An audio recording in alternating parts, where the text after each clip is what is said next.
11. Then the police arrived. I like the police. They have uniforms and numbers and you know what they are meant to be doing. There was a policewoman and policeman. The policewoman had a little hole in her tights on her left ankle and a red scratch in the middle of the hole. The policeman had a big orange leaf stuck to the bottom of his shoe, which was poking out from one side. The policewoman put her arms round Mrs. Shears and led her back toward the house. I lifted my head off the grass.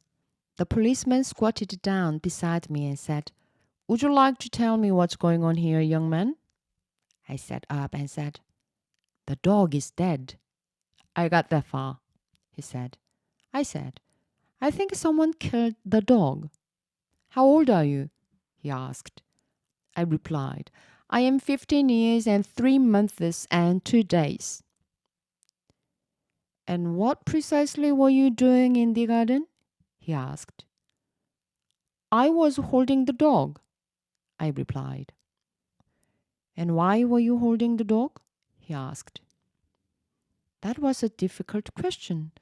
It was something I wanted to do. I like dogs. It made me sad to see that dog was dead. I like policemen too, and I wanted to answer the question properly, but the policeman did not give me enough time to work out the correct answer. "Why were you holding the dog?" he asked again. "I like dogs," I said. "Did you kill the dog?" he asked. I said, "I did not kill the dog." "Is this your fault?" he asked. I said, "No." "You seem very upset about this," he said. He was asking too many questions and he was asking them too quickly. They were stacking up in my head like loaves in the factory where Uncle Terry works. The factory is a bakery and he operated the slicing machines.